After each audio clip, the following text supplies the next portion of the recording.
Bangladesh came to a stage where corruptions and violations of all norms, destruction of all the institutions were going absolutely at the 100% level.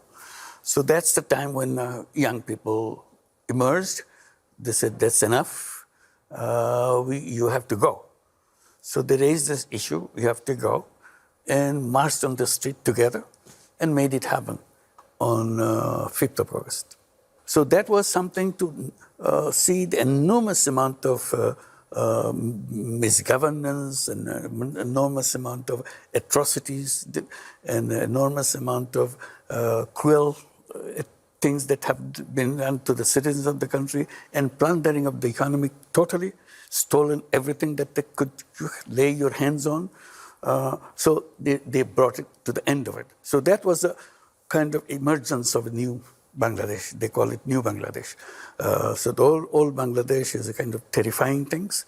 We want to create a new Bangladesh. That's the beginning of the new Bangladesh, to set things right. How convinced are you that you will be able to set things right, that there will not simply be the re-emergence of the old guard, that there will be a complete break with the old and an in with the new? How convinced are you of that? That's a fear everybody has in their mind. How to avoid that, that's our effort. As an interim government, our effort is to make sure we don't go back to those old days. How to reform the institutions. So reform agenda is the most important agenda for interim government. We have appointed 15 reform commissions, each on one subject, on the constitution reform, election reform, civil administration reform, judiciary reform. So there are 15 of them. So they are coming up with their recommendations now. We are receiving the recommendations and they're handing over. Our job is to see how many of these recommendations are acceptable by people. So we want to do that, creating by a new commission. It's a consensus building commission. That commission goes with the recommendations to the political parties, asking them the question, which one you agree, which one you disagree, which one you partially agree, etc., in a kind of a spreadsheet. So ultimate goal is to find out on which of the recommendations all parties agree. In finding consensus, I wonder how mindful you are of the role that Gen Z played in the so-called monsoon revolution. They were at the forefront and in many ways bore the brunt of police violence during it. How are you ensuring that there is consensus in terms of their involvement in the future direction of the country? Here we are talking about the political parties. They are representing the views of the people. There are many people outside the political parties.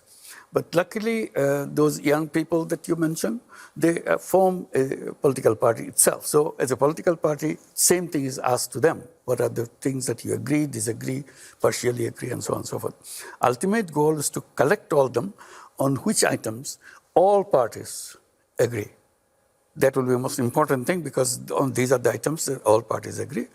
And once it's done, process is done, this will be put in another piece of paper. On this, all parties agree, and all parties sign on this document. So you clearly have a strategy. You clearly have a method. Absolutely, absolutely. But personally, what kind of leader would you like to see take the country forward after this interim period is over? Not go back to the old fascist regime that we have, not go back to plundering of the economy and so on and so forth. But you cannot guarantee the leader, but you guarantee how the system works. So we are trying to reform the system. You said fascist regime. Yeah. Those are strong words to use. Why use them? Use them because that's the features they have displayed during their regime. So this is how they have been described in the entire program that the students were taken. So our idea is to see that the institutions are reformed, policies are reformed, so that we can go back and create a norm, standards that everybody agrees. People can say, hey, you agreed on this, now why aren't you doing that? When we have this piece of paper with all the agreements on it, we'll name it a July Charter. So this is the July which uprising took place. The July Charter will be kind of consensus for all parties, and we follow the July Charter, how to implement those things. Some of the implementation will come before the election, some of the implementation will come after the election. So this is the scenario that we are following right now. In terms of the timeline for an election, are you confident of reaching the target of the earliest December this year? That's right, yeah. Latest next June, is that correct? Always. Where do we always. expect it to be between those two? That will depend on how many of them we are agreeing, disagreeing, how much time it takes. So if the consensus is you have a larger number of items that we can agree on and we want to implement before the election, then we take a longer time. If they are not in a hurry to have the election and go a smaller version of the implementation, then we have the early election in December. If it takes a longer version, we go up to June. Beyond June, we don't go. How do you ensure the results of that election is respected? Will international observers be allowed in, for instance? Everybody will be able. We promise, interim government keep promising, we will have the best election ever taken place in Bangladesh. That's the kind of election we are going to have. Big implications as to whether or not the Awami League will be allowed to take part in those elections, the party of the former leader, 𝗥𝗶𝗴𝗵𝘁𝘀𝗶 His𝗁. Part of it will be decided by the party itself to decide that they want to join or not. We don't know yet. They have not declared anything. And when it happens, what is the response from the Election Commission and so on and so forth.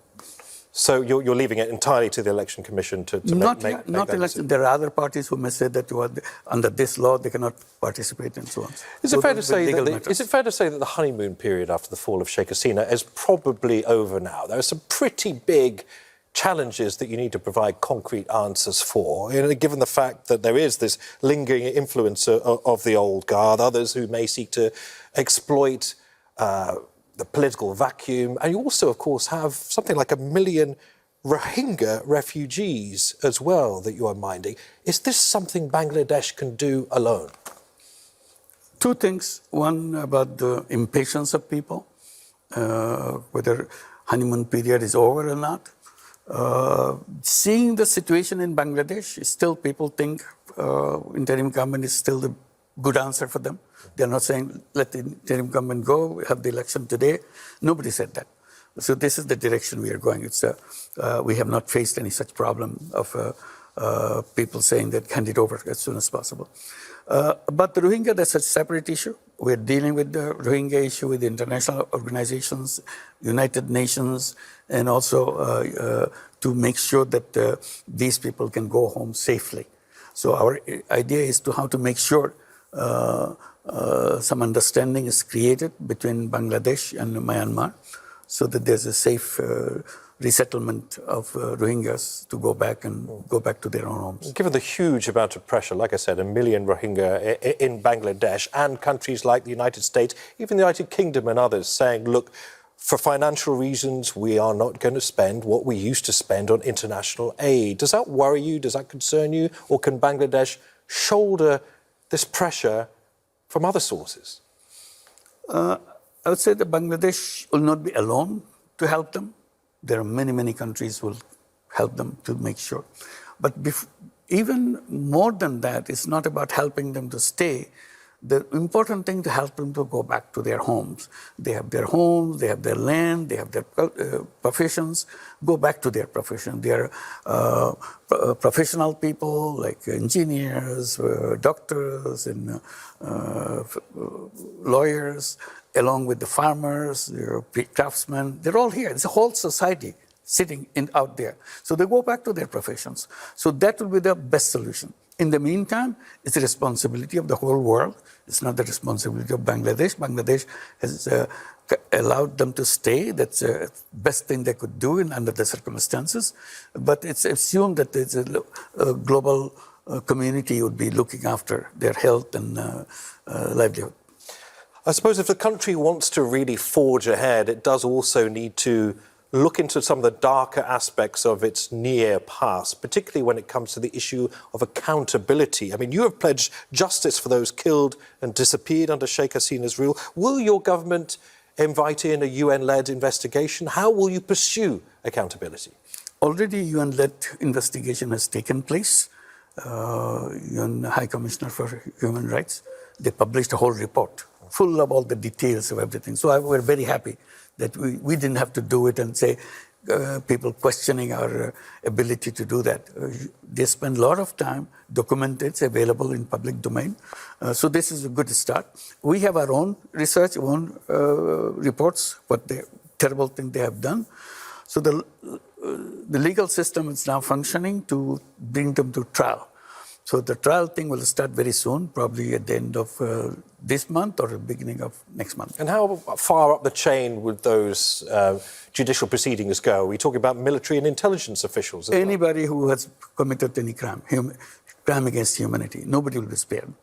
You've also alleged widespread corruption against the previous leadership. Can you share any specific cases of that? Many of them. It's all documented in the UN report. But any specific examples now? Examples of stolen assets, for instance? Stolen assets.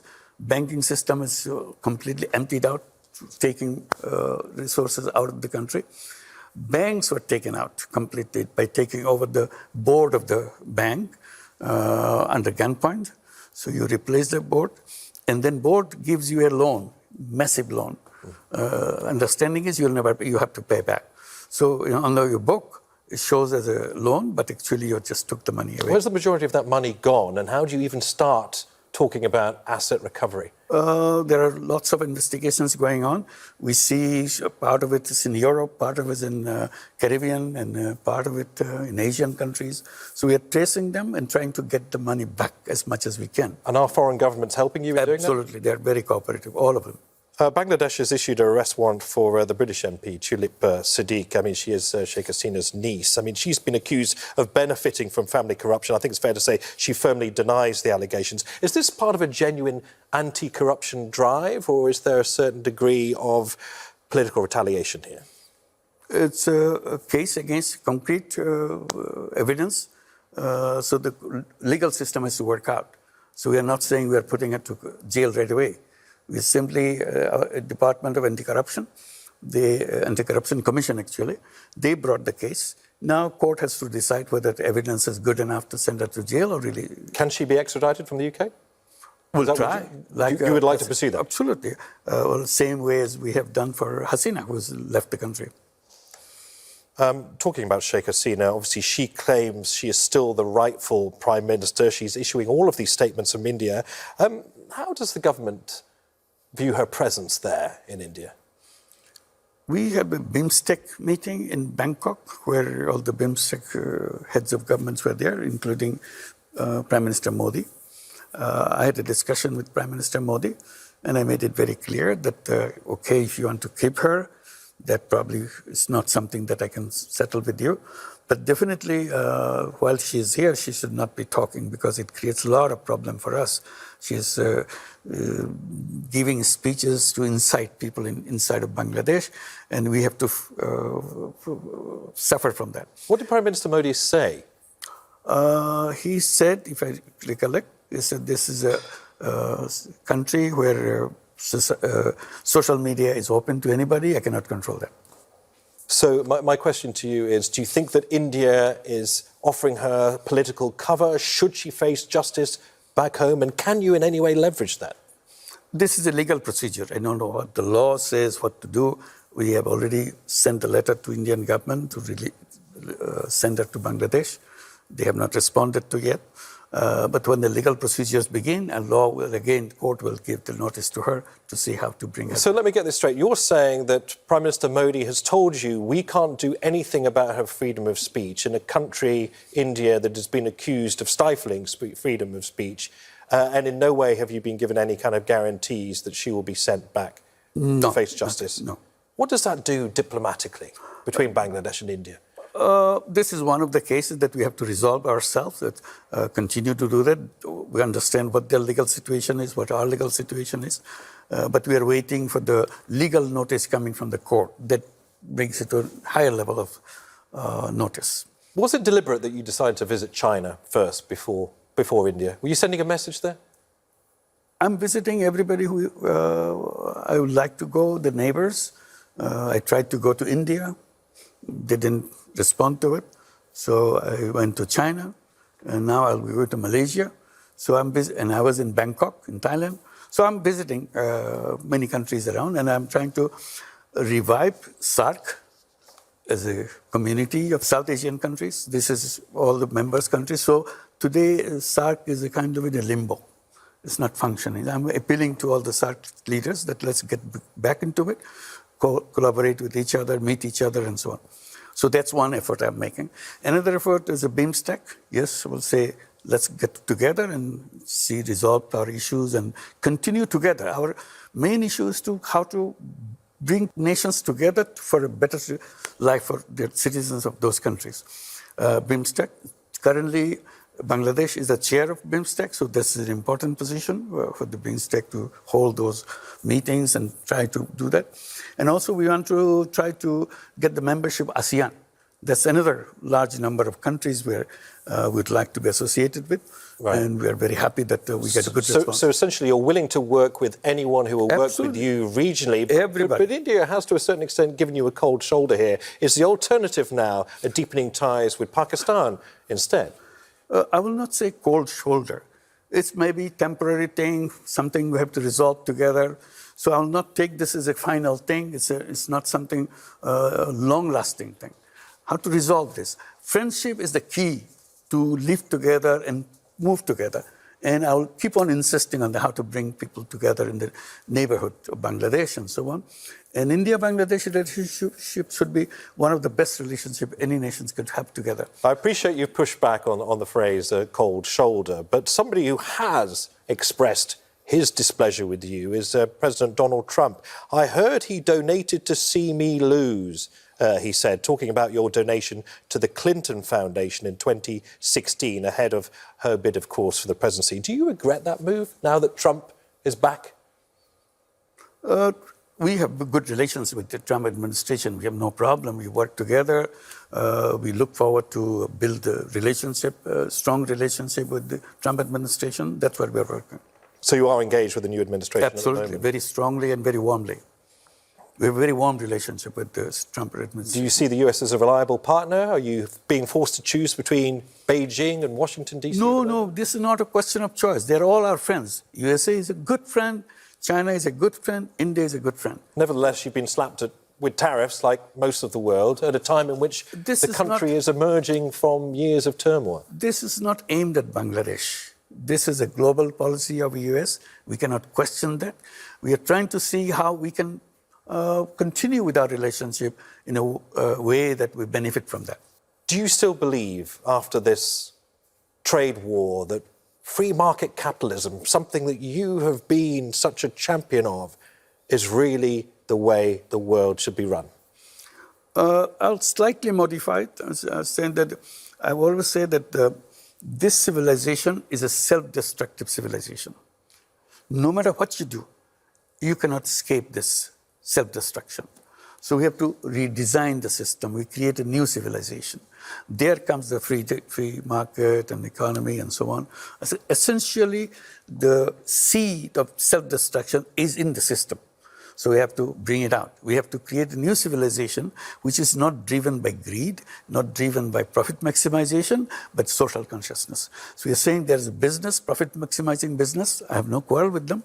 But alongside of this profit maximizing, you have to create another stream of business called social businesses. Businesses to solve problem in a market way, but without any intention of making money for yourself. So money that you make profit into the business, it's rolled back into the business. It's a problem-solving business. I'm very interested in where you first were driven to challenge or answer some of these huge challenges, because you had turned your attention to alleviating poverty after the 1974 famine, one of the most devastating in recent history. An estimated 1.5 million people died in that. What do those experiences tell you about good and bad governance and about the needs of the poor? Two things. One, I kept saying poverty is not created by the poor people. It's created by the system we built. Sometimes I give example of bonsai. I said, you take the seed or a bonsai tree. Bonsai tree, yeah. Take a piece of a tree and put it in a flower pot and let it grow. It will grow. Beautiful tree come out of that, but tiny little one. It's not the tall tree that it was before. I said, that's what happened to our entire human race. We are put in a flower pot, bonsai. So we emerge as a bonsai. Our capability, our ability to resolve our problem is all cut down because of the system we built doesn't allow us to release all our energy, all our creativity. It's a job-driven economy. I said, job is not the answer of human beings. Human beings are born as a creative being. Job takes away creativity. Job is driven by our orders. You take orders and perform. And that's not what human beings are. Human beings are not about slavery. Human beings are about exploring limits. It's huge limits that you have inside of you, how to explore that. So that is the kind of economy that we have to build. In brief, I finally conclude that we have to build a new civilization based on social business. No tall order, a bonsai economy, you say. Something that is perfect, Absolutely. but is small and it's fair, free and fair for all. I mean, given Bangladesh is relying on IMF support, can you guarantee that any of these reforms that are being asked of the country as it goes through this difficult transition period will not burden the poorest even further? If it does, it will be shame. This is what the intention of the government to do that. We are trying to overcome the problems that we are inherited.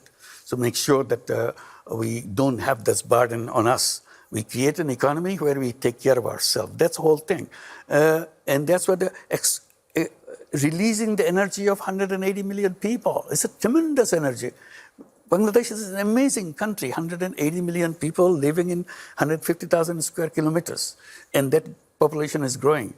Half the population of Bangladesh, remember 180 total, half the population of Bangladesh is under the age of 27. It's a very young population with full of energy, handful of technology in their hand, and change miracles to do that. Was the monsoon revolution a revolution for all, between the urban and the rural, between the old and the young? It is such a vast population.